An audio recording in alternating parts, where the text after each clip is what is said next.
Welcome back. We're going to take a peek at this Carlee Russell press conference. This is a very interesting situation, and I don't want to waste any time. So let's get right into it.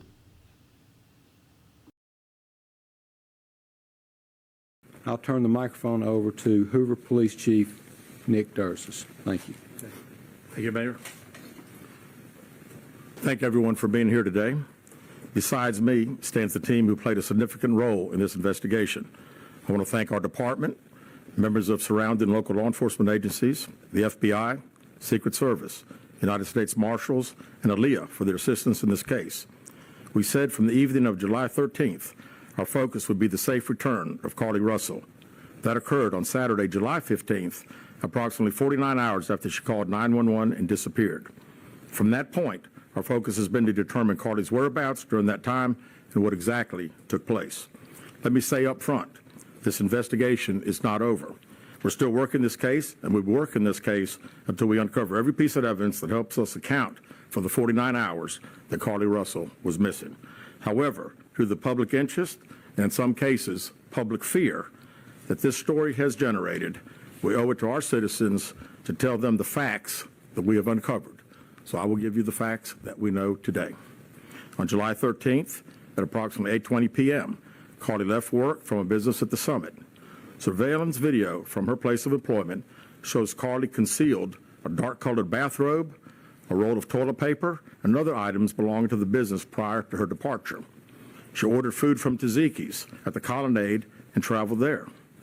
She then traveled to Target on 280, where she purchased some granola bars and Cheez-Its. From there, she remained in the parking lot at that shopping center until 9:21 p.m. when she drove to I-459. So far, nothing out of the ordinary. Someone just moving about their day. Let's continue.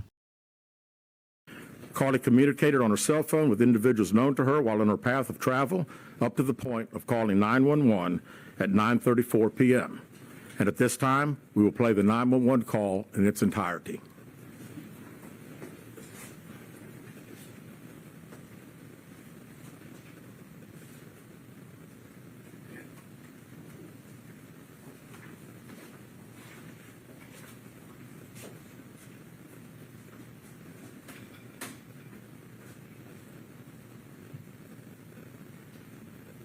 Hi, I am on Interstate 459, and there is a kid just walking by themselves. Oh, hold on. Where on 459 are you? I'm right next to the exit 10 by the Hoover Med, like to get off by the Hoover Med. Okay, so you're before that exit? Yes. Okay, and were you headed southbound or northbound? Like towards that split or toward 280? Towards Tuscaloosa. Okay, and was the child on the left or right side? On the right side. Were they walking northbound or southbound? They're walking towards Tuscaloosa. Walking southbound, or how old did they look? Like a toddler, maybe 3 or 4. Did you pull over with them? Are you still with them? Yes. Okay, are you with the child right now? No, I'm not. I didn't get out of the car. I can see them though. Do you mind staying and keeping an eye on them until we get there? Yeah, sure, yeah. Okay, what kind of car are you in? I'm in a red Mercedes-Benz Is that a sedan or SUV? SUV. My first observation is she's actually very calm in this situation. Everybody reacts to things differently, obviously, but for it to be this late at night, you're just on your way home and you see a child on the side of the road. She's pretty calm. So maybe that's just her demeanor. She's just stone cold. She doesn't really get excited about anything. But at this point, this seems like a very calm, in control person right now. I think a lot of people in this situation, heart rate might be a little elevated. You know what I'm saying? Blood pressure up a little bit. You got just some random kid on the side of the road. You wouldn't expect to see that on your way home from work. So then you might be a little elevated. Your voice may change a little bit, but this is how she's reacting. So we're gonna keep it pushing.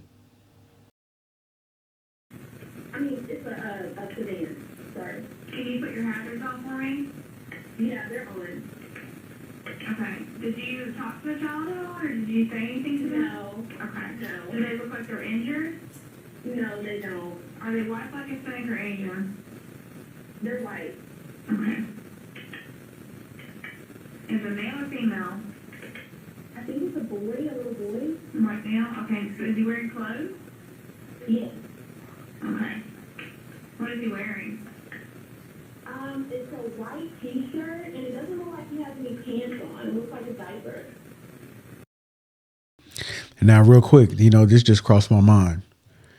Leave in the comments how many of you, if you would have came across a child, it's almost 10 o'clock at night, you're driving home from work, and you see a kid by themselves on the side of the highway. How many of you would pull over and just sit in your car and watch that child?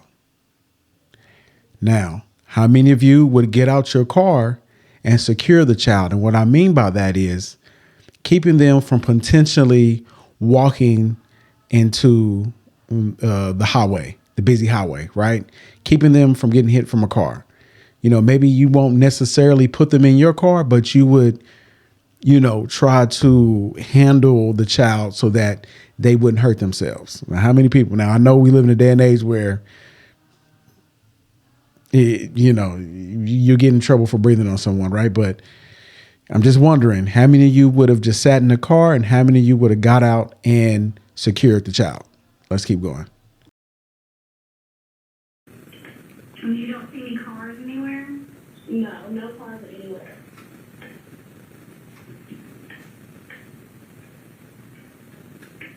Okay. All right. What's your name? My name is Carlee Russell. And you don't see any injuries on the child from where you're at, correct? No, but I can't really see them that good. Okay. Try to keep an eye on them for the best you can, because I don't want you to lose track of them. Okay. All right. And do they have shoes on? No. Shoes? Not that I can see. I can't really see that. Look. Okay. All right. I've got them on the way, okay? Just try to keep an eye on them, but the officers are on the way, okay? Okay, thanks. Thank you. Okay, bye. Carlee called a Now, so far, she's not distressed. Everything seems to be under control. The cops are on their way. She's sitting in her car. Now, mind you, pulling up to the child, she stayed in the car. And I think the 911 operator even asked her, has she gone to the child or something to that effect? And she said, no, I'm in my car. So now my question is, what compelled you to get out of the car after getting off the phone with the 911 operator? That's my question. Let's keep listening. relative after speaking with the 911 operator. She went missing during that conversation sometime after 9:36 p.m. Traffic camera footage was obtained which depicted this portion of the incident, and that footage was analyzed as part of the investigation in conjunction with the 911 call and cell phone data to accurately determine the time frame. Carlee's 911 call remains the only report of a child on the interstate, despite numerous vehicles passing through the area at that time. No one has called to report that a child is missing, and the Hoover Police Department did not locate any evidence of a small child. It's all about the context clues. We all know when we see an accident on the road, everybody is rubbernecking. Everybody's turning around and looking. Okay? They're saying that she is the only person that called in to report seeing a child on the side of the road. And furthermore, no one called in to report a missing child. All right. To this point, I don't know. I'm not trying to pass judgment, but we all know how nosy people are. And if you see someone stopped on the side of the road handling a kid, or you see a kid on the side of the road, people are looking. It's human nature for us to be nosy. You know what I'm saying? You're going to peep out what's going on. You're going to see an accident. You're going to slow down a little bit just to see how bad it is, so on and so forth, right? And I don't know if you guys have watched the video, but I saw the video of them showing her car going down the shoulder, and that highway's pretty dang busy. So you would think there would have been other people who saw this child. Kind of weird, but we're going to keep listening. Walking down the interstate. Data from Carlee's phone, including her Life 360 app, shows that she traveled approximately 600 yards in her vehicle while she was on the phone with 911, stating that she was following a child. 600 yards. That is 6 football fields straight. 600 yards. The Hoover 911 Center received a second call from Carlee's mother, stating that a relative was on the phone with her when they heard Carlee scream, and then they had an open phone line. Hoover police officers arrived on the scene within 5 minutes of being dispatched, and several other officers arrived shortly. They located Carlee's wig and cell phone in the grass near the vehicle. Her purse was located in the front seat of her vehicle with her Apple Watch in the purse. The food she ordered for Tzatziki's was also in the car. The items she purchased from Target, as well as the items taken from her place of employment, were not in the vehicle, nor were they located anywhere around the scene. Hoover Police deployed all available assets from the point in the search for Carlee. Additional resources were called in to include our own drone unit, crime scene investigators. Numerous detectives responded to the scene. Throughout the day Friday, officers from surrounding local and federal agencies assisted Hoover Police in the search for Carlee Russell.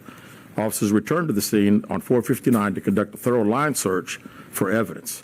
K-9 teams from the Jefferson County Sheriff's Department responded to check for any sign of Carlee, the child that she claimed to see, and anything else that could be considered evidence in this case. So she called 911, told them about the kid. They said, we got somebody on the way. They'll be there in 5 minutes. She gets off the line. Soon as she gets off the line, she makes another phone call to a family member. And within those few minutes, she's on the phone with that family member screaming, and then the line goes dead. From what I understand, the police got there within the 5-minute time frame, and she was nowhere to be found, right? Everything was in the car but a few items, right? My thing is, if someone approached the car and they look dangerous and weird, why did you get out, right? Was your doors locked? I mean, there wasn't no broken glass, so they didn't break the glass. You know what I'm saying? I'm just trying to understand how everything came about. You know what I mean? Like, it just seems a little fishy. I don't know. Trying not to pass judgment, but I'm just saying, you was on the phone with the police. And they're like, you good? Yeah, I'm good. All right, put your flashers on. All right, cool. What kind of car you got? A red Mercedes. All right, bet we're on the way. We got somebody on the way. Just sit tight. Keep an eye on the kid. Don't talk to strangers. We're on the way. And within the 5-minute time, your ass got kidnapped. There's a lot of stuff missing in this story. Yeah, whoever snatched her up was real quick, like real efficient, and doesn't sound like she put up much of a fight. I mean, I don't know. I'd be fighting my ass off for those 5 minutes. Somebody driving had to see this, right? That's the other part. You know, this is a busy highway. You know, someone, tries to snatch you out the car, then someone's going to see that. And if you got out the car and you got lured somewhere, well, was you not using your antennas? Right? Your spidey senses? I mean, we just trying to understand what's good, but we're going to jump back into it. And then the 600 yards, which is 6 football fields. Yeah, that's a long ways. I just want to throw that out there. Very long ways. Searches all turned up empty. Private citizens, including search parties organized by our family, friends, began looking everywhere that they could to find any trace. These searches took place throughout the day Friday and again on Saturday, yielding nothing. At 10:44 p.m. on July 15th, the Hoover 911 center receives a call from Carlee's residence stating that she returned home on foot. In subsequent investigations, detectives obtained surveillance footage of Carlee walking down the sidewalk alone prior to arrival at her residence. She was conscious and speaking with paramedics when she was transported to UAB. Detectives were able to obtain a brief statement from her prior to being treated and released. During the statement, she told detectives that while traveling down the interstate, she saw a baby walking down the side of the road and called 911. She stated when she got out of her vehicle to check on the child, a man came out of the trees and mumbled that he was checking on the baby. She claimed that the man then picked her up and she screamed. She stated he then made her go over a fence. So you wait to go check on the baby after you get off the phone with the police. So while you was on the phone with the police, telling them what it is, and they tell you to sit tight, we on the way, we 5 minutes out. 5 minutes. You decide to get out to check on the kid, and then some random man comes out the woods mumbling, talking about they checking on the baby.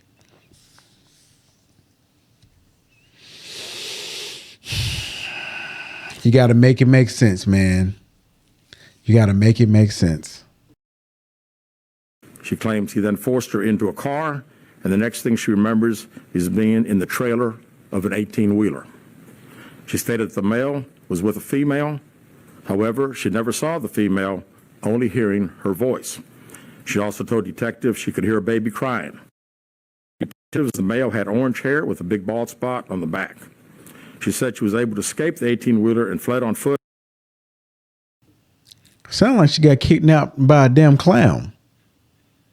Orange hair with a bald spot in the back. Was she got kidnapped by Krusty the Clown? What the hell you doing, Krusty? What you lurking in the woods for, dog? So this man comes lurking out the bushes, lurking out the woods. All right.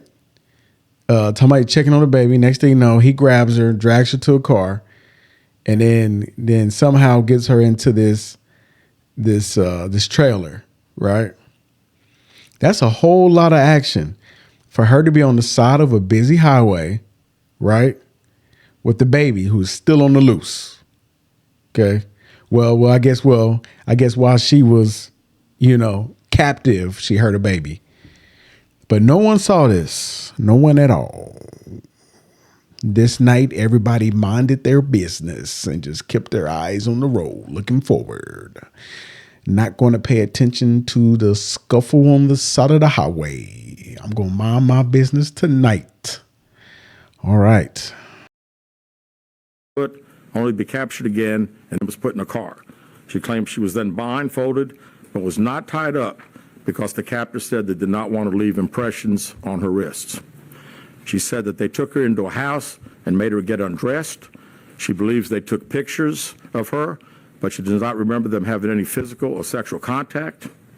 She stated the next day she woke up and was fed cheese crackers by the female. She said the woman also played with her hair but could not remember anything else. At some point, she was put back. Blindfolded her but didn't tie her up. These were the most gentle kidnappers known to man. I mean, I don't know. They said, well, we don't want to tie your hands up because we don't want to leave no marks on you. You know what I mean? We kidnapped you, but we don't want to treat you bad. You know what I'm saying? We don't want to, we just going to be gentle. So we're going to trust that you're not going to try to get away. We just going to blindfold you, but we ain't going to tie you up. We trusting that you're going to stay here with us, okay? Yeah, okay. And then they fed her cheese crackers. Oddly enough, she had bought some cheese crackers from the store, too. Interesting, ain't it? Sure is. I don't know so far. This is sounding real fishy. Real fishy. The lady was playing in her hair. She wasn't tied up though. She's blindfolded. She ain't attempt to take off the blindfold to see what these kidnappers look like. You didn't want to see what Krusty the Clown looked like, Carlee, in person and not on The Simpsons. I mean, Krusty the Clown. You know what that's my bad. Krusty the Clown didn't have orange hair. He had blue. That's my bad. That's my bad. I'm sorry, Krusty. I didn't mean to throw you into this situation. My apologies. But you see what I'm saying? This is a very, very interesting turn of events. So we're going to keep it going. Back in a vehicle she claims was able to escape while it was in the West Hoover area. She told detectives she ran through lots of woods until she came out near her residence. During this interview, detectives noted that Carlee had a small injury to her lip, and she claimed that her head was hurting. She also had a tear in her shirt. Detectives also noted that she had $107 cash in her right.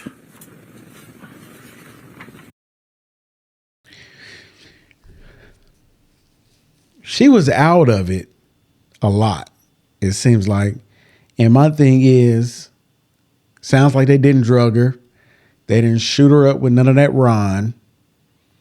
They didn't roofie her or nothing like that. Sound like she was just out of it. She didn't say they bopped her on the head or nothing. I mean, they didn't want to leave marks on her wrist, so it sounded like they didn't have any intentions on causing her any real harm. You know what I'm saying? But she got away. Congratulations. Hey, congratulations. But these sound like kidnappers. These kidnappers sound like they weren't very good at what they were doing, and didn't sound like it would have been too hard to get away, considering they didn't tie your hands or feet. They just put a blindfold on you, and they was just trusting that you weren't going to try to get away.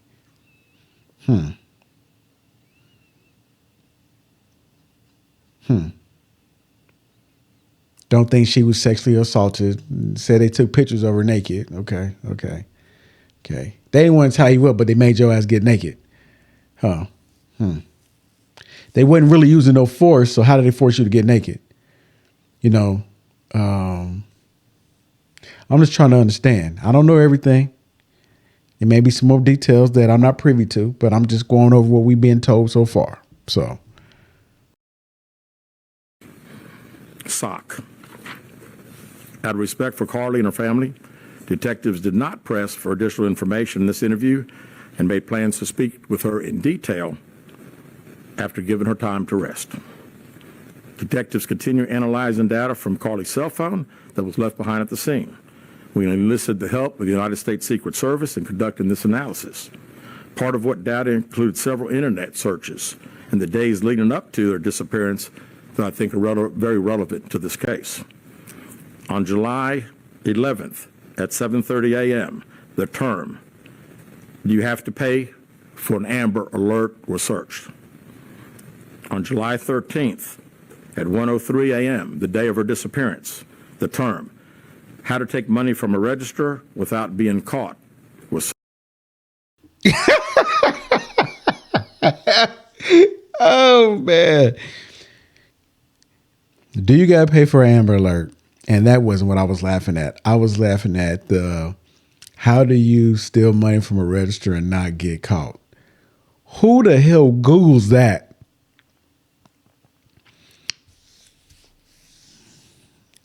I mean, that particular one is kind of random, hey.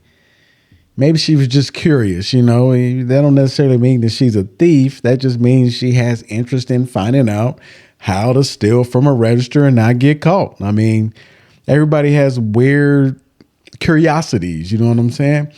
But the first one is kind of suspect. Do you got to pay for an Amber Alert?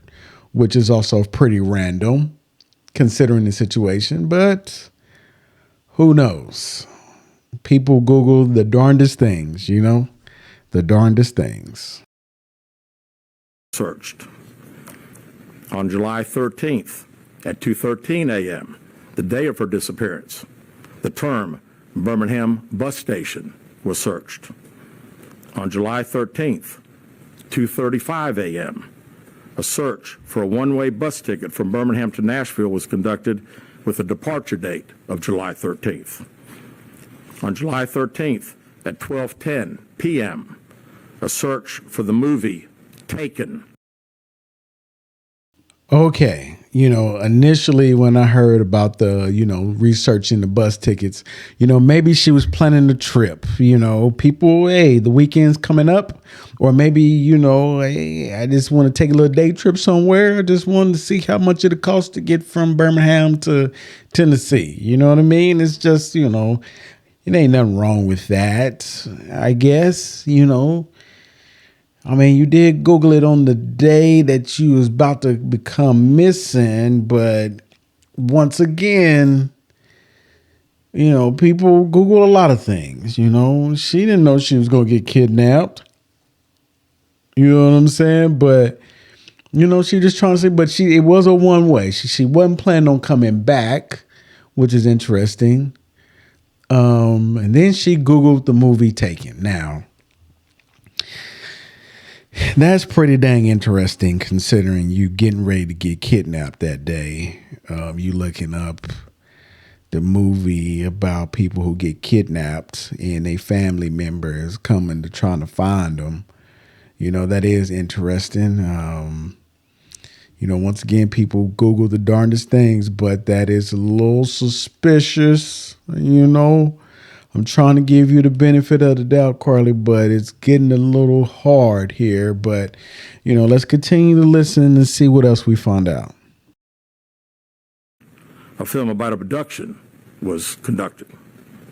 There were 2 searches related to Amber Alerts on a computer at Carlee's place of employment, including one regarding the maximum age of an Amber Alert. All right, that's pretty strange. You trying to see if you fit in that age category, like they gonna send out their alert for you.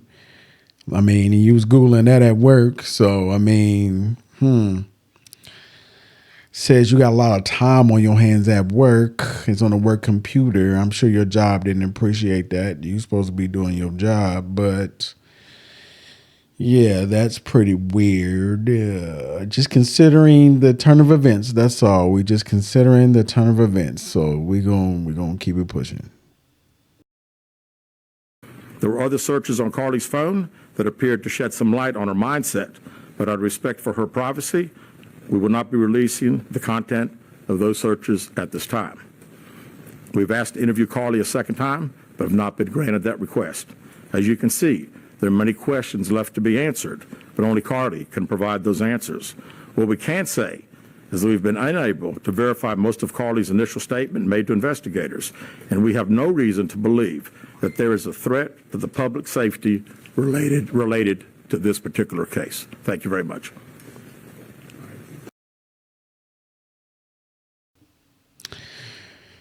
So, what do you guys make of this? Yeah, this is a very interesting case. I really hope that this young lady didn't fabricate this stuff. I really do. It would be a shame because there are people out there who are abducted and they don't get the same publicity as this case has. There are people who really go missing and no one shines a light on it, and it's, you can't cry wolf. It's not right. A lot of resources are used to, find these people who go missing. And when all those resources are used and they're wasted, then that's not right. Those are taxpayers' dollars. You know what I'm saying? So I just hope this wasn't a hoax. Not to say I hope she was kidnapped. I'm not saying that, but I'm just saying I just hope that this young lady was not just doing this seeking attention. And I hope that she gets some help if that was the case. Not sure if there's going to be any legal ramifications for this at all. But I know that after this press conference, there's going to be a lot more questions coming her way. And I don't know how long she's going to be able to stall. They're going to want to continue this investigation and get some more answers from her. And the one thing I will tell you people, we live in a day and age where you can't get away with anything. There's cameras everywhere. Everywhere. They track you through your phone signal. Other people have cameras on their phones. I mean, it's just really hard to do anything these days. So, if you plan on being on some bull, you better think twice. So let me know what you think in the comments. I love to hear your perspective on this crazy situation. And I'll see you in the next video. Subscribe to the channel. Peace.